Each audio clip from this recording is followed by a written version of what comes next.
Alors, Madame Calais, je vous en prie. Merci, Monsieur le maire.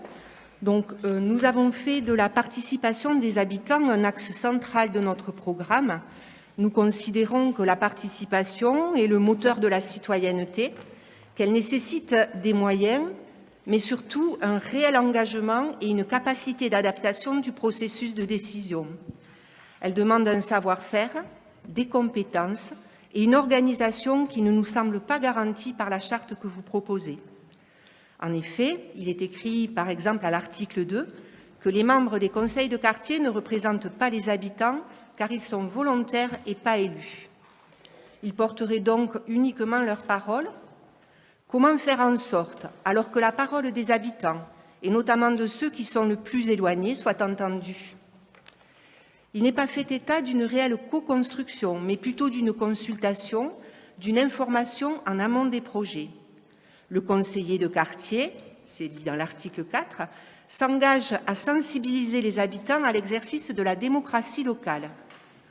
Comment peut-il y parvenir sans une compréhension commune, l'acquisition d'un socle de fondamentaux pouvant faire l'objet d'une formation associant élus, habitants et aussi agents territoriaux? Vous précisez que cette charte pourra être modifiée si le besoin s'en fait sentir. Comment allez-vous identifier ce besoin? Enfin, et vous l'avez dit, Monsieur le maire, vous parlez d'un budget, mais sans apporter de précision. Quels seront les critères? Comment garantir l'équité? Et oui, faisons le pari d'une réelle participation des habitants, au-delà des problématiques de quartier. Faites vivre et grandir ce que vous appelez la démocratie locale. La démocratie représentative, dans 6 ans, ne s'en portera que mieux. Madame, jusqu'à présent, et depuis 2001, était organisée sur l'ensemble de la ville, entre 12 et 13 réunions de quartier, auxquelles je participais personnellement avec les principaux adjoints qui m'accompagnaient. Ces réunions nous permettaient régulièrement de rencontrer entre 1000 et 1200 personnes chaque année. À l'occasion de ces réunions, étaient évoqués les projets du quartier, mais également les grands projets structurants de la ville, ce qui d'ailleurs nous a été reproché par certains lors des dernières réunions de quartier qui sont déroulées entre septembre et la fin de l'année 2019. Je puis vous dire que la démocratie participative, elle s'exprimait parfaitement à cette occasion. Si vous avez d'autres propositions pour améliorer cette contribution à la participation des citoyens, et vous les faites parvenir par écrit, et nous en débattrons en commission. Vous savez qu'à côté des réunions de quartier, il existe les conseils citoyens qui, dans le cadre de la politique de la ville, se réunissent régulièrement et sont appelés à donner leur avis sur les grands projets de leur quartier, donner leur avis ou poser des questions sur les grands projets en cours. Je pense notamment au programme de rénovation urbaine de Bel-Air. Il est évident que le Conseil citoyen est en attente de précision, bien que leurs représentants aient participé il y a quelques jours au comité de pilotage NPNRU, Bel-Air et de l'OFIT, où tout le monde a été parfaitement informé de l'état d'avancement des dossiers. Donc, moi je suis ouvert à toute proposition constructive, mais sachez que quand même des choses existent. Et ça se passe plutôt bien. Que par ailleurs, toujours dans le cadre de la participation citoyenne, chaque adjoint de quartier réunit régulièrement son conseil de quartier, les 30 ou 40 membres de son conseil de quartier. Et ensemble, eh bien, ils évoquent les problèmes de leur quartier et des questions qui concernent la ville en général, ou toute autre question, qui sont ensuite rapportés au bureau municipal et parfois, après le bureau municipal, en conseil municipal. Je veux dire qu'il y a beaucoup de choses qui se passent. Voilà. Mais si vous avez d'autres idées, d'autres propositions, elles seront les bienvenues, chère madame. D'accord. On va d'abord voir s'il y a des questions. D'accord. Voilà. Est-ce qu'il y a des questions? Madame Rebecca Calais, parlez bien dans le micro. Merci, monsieur le maire. Un travail partenarial et participatif a permis d'actualiser la stratégie globale en matière de politique de la ville en articulant les moyens d'action de l'ensemble des partenaires. On ne peut bien sûr que saluer la méthode, et vous en avez parlé, monsieur le maire, vous en avez parlé, madame Doubrère, de la participation des habitants réussie à travers les conseils citoyens. Les axes réinterrogés, une stratégie commune pour un numérique inclusif, une priorité réaffirmée en matière de petite enfance et parentalité, et un soutien conforté aux actions menées en matière de santé, nous serons attentifs à la réalisation de ces objectifs, notamment en matière d'accès aux droits, aux soins et à la prévention pour les habitants des quartiers politiques de la ville, avec une attention toute particulière à la prise en compte de la santé mentale. Les indicateurs socio-économiques annexés au rapport confirment le décrochage. Les quartiers concentrent les populations les plus fragiles, 60% des bénéficiaires départementaux du RSA. Le retard à l'entrée en sixième est 2 fois plus important dans les QPV que dans l'agglo. Les inégalités sociales sont une réalité. Cependant, les situations de précarité, financière mais pas seulement, les dimensions de la précarité sont multiples, ne s'arrêtent pas aux frontières des quartiers mais sont diffuses. Les actions mises en place dans le périmètre de la politique de la ville doivent pouvoir bénéficier à tous et faire évoluer le droit commun. D'autant que la crise sanitaire que nous vivons va accentuer les inégalités, les services publics, plus que jamais, doivent être renforcés pour lutter contre cela. Merci, madame. Madame Doubrère, si vous voulez apporter des précisions et rappeler ce qui existe déjà. Hein. Oui, merci, monsieur le maire. Madame Calais l'a souligné. D'abord, il faut saluer effectivement l'engagement de ce travail partenarial, car l'État, le département pour lequel c'est une politique volontariste, ensuite l'agglomération, la ville de Tarbes, les associations, il y a là un travail qui se fait de façon remarquable, avec, on va dire, des réflexions croisées. Donc, déjà, c'est le premier point. Ensuite, Madame Calais, vous avez décliné quelques préoccupations, quelques axes que nous souhaitons d'ailleurs tous continuer à poursuivre, à savoir l'accès au droit. L'accès au droit, ça avait été également mis en exergue par l'analyse des besoins sociaux. Bien évidemment, c'est un des premiers travaux auxquels nous allons nous atteler. Ensuite, la santé, vous avez raison également. Il y a beaucoup de problématiques liées à la sécurité. Je me tourne vers notre adjoint à la sécurité avec les problématiques de santé mentale, qui malheureusement sont aggravées par la crise sanitaire que nous vivons maintenant depuis quelques mois. Là aussi, il va falloir que nous poursuivions et nous devons créer ce fameux contrat local de santé mentale que l'État d'ailleurs nous oblige. La parentalité, mais là aussi la parentalité est bien accompagnée, mais il y a encore certes beaucoup de travail à faire.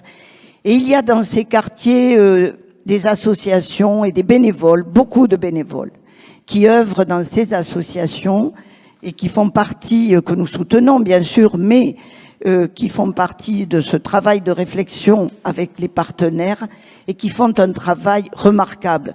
Et quand je dis les associations, bien entendu, dans ces bénévoles, il y a aussi les habitants, ce travail participatif et enfin, ces conseils citoyens qui sont en place.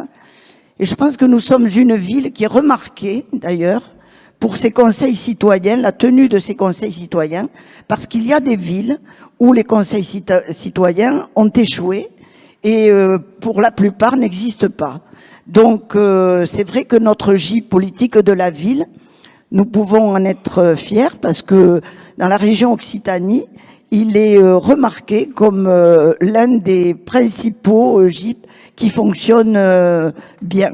Donc, le travail engagé, Madame Calais, nous allons le poursuivre. Et d'ailleurs, c'est une présentation ce soir, mais après, dans un deuxième temps, nous allons voir comment nous allons pouvoir travailler de façon transversale.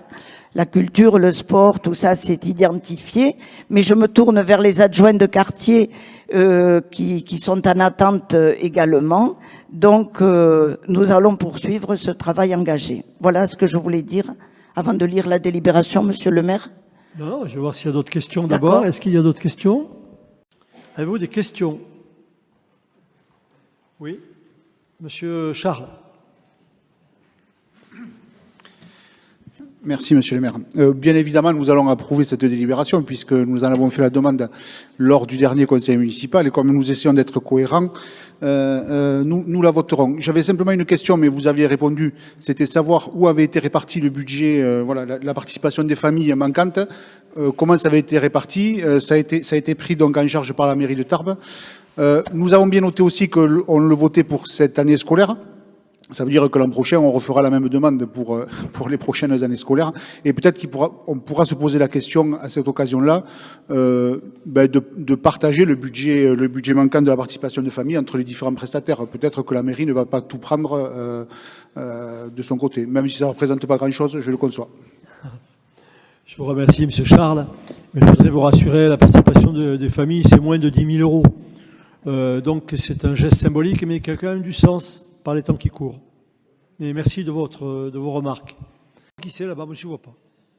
Ah, merci, Monsieur Rouget, pardon. Nous allons être favorables à cette mutualisation. En revanche, nous souhaitons exprimer notre vigilance quant aux choix qui seront opérés sur les biais de communication. C'est-à-dire que nous sommes très défavorables au choix des panneaux lumineux qu'il convient d'éviter parce qu'ils constituent une source de pollution visuelle et sonore, parce qu'ils sont très énergivores et parce qu'ils peuvent créer des problèmes de vigilance concernant les automobilistes. Donc oui à cette mutualisation sur la communication. Mais alors par contre les panneaux lumineux, on va faire en sorte d'éviter, on s'exprimera certainement à ce propos. Merci. Merci de cette remarque. Je vous informe que l'objectif de ce groupement d'achat, c'est aussi de faire en sorte que nous puissions réduire sur l'ensemble du territoire le nombre de panneaux publicitaires, y compris de panneaux lumineux. En tout cas, ceux qui sont générateurs de problèmes comme ceux que vous soulevez. Y a-t-il d'autres questions? Avez-vous des questions sur cette délibération? Monsieur Hervé Charles.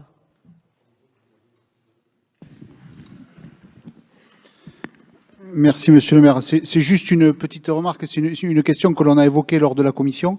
C'est savoir si cette exonération de taxes foncières est accompagnée de contreparties.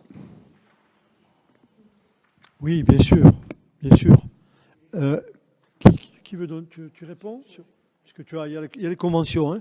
Dans la convention, c'est mentionné, hein, qui est jointe à la délibération. Mais on va vous répondre. Non, vas-y. Bien sûr, et contrepartie. Effectivement, cette question a été posée à la commission des finances. Alors, les trois bailleurs sociaux, donc sont ICF Atlantique, Semi et OPH. ICF Atlantique, c'est un abattement de 25 582 € par an. La Semi, c'est 85 000 € par an. Et l'OPH, c'est 559 849 €.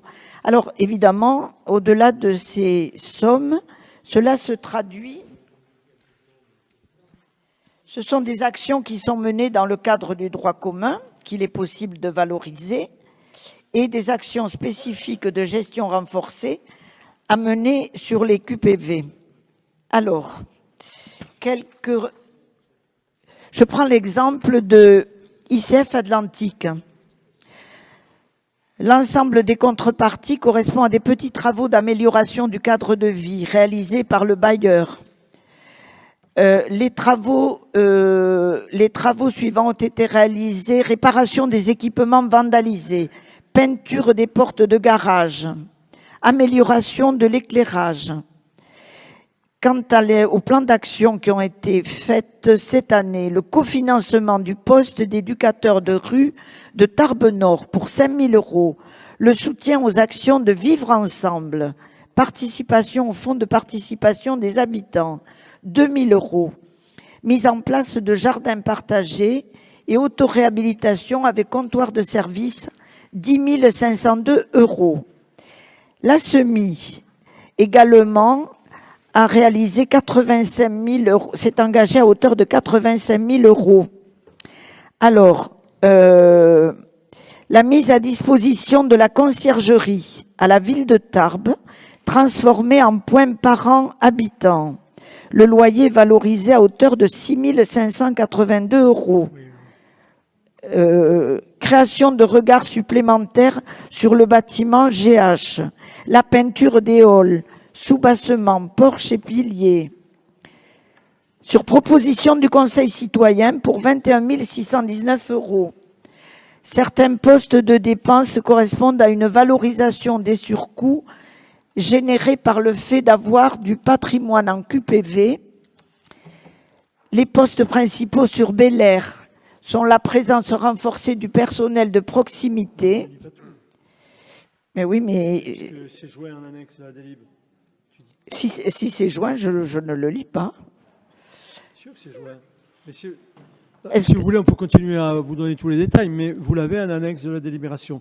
Monsieur Laster avait demandé la parole. Ah non, c'était pour dire exactement ça. Mais tu peux continuer si tu veux, hein, vas-y. Continue. Pour la SEMI, toujours. Non. Le plan d'action 2020, le cofinancement du poste d'éducatrice de rue qui interviendra sur Tarbes-Est. C'est un poste cofinancé par ailleurs par l'État.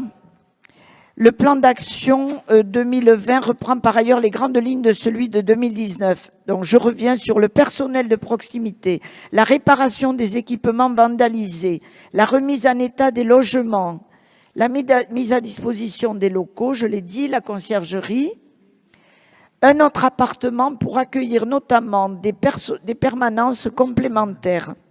Alors quant à l'OPH, là aussi,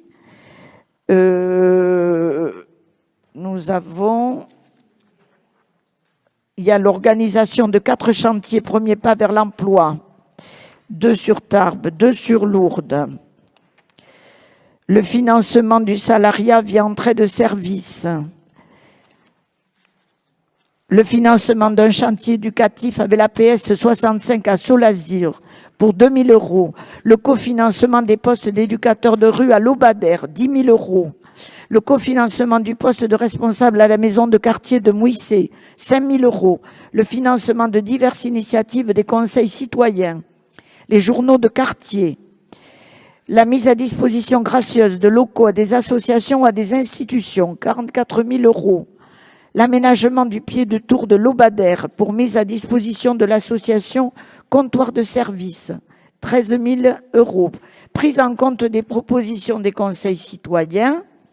Sur Mouissé, certains postes de dépenses également sur la valorisation des surcoûts générés par le fait d'avoir du patrimoine en QPV.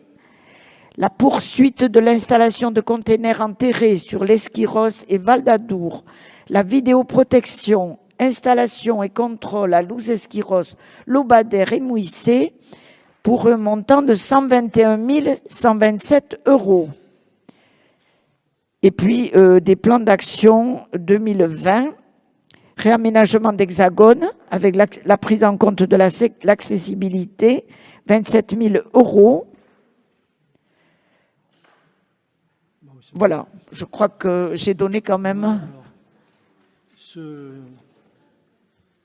ce document qui concerne la présentation synthétique des bilans 2019 et le plan d'action 2020 est à votre disposition. Alors que, pardon, dans la délib, il n'y a que les plans d'action 2020.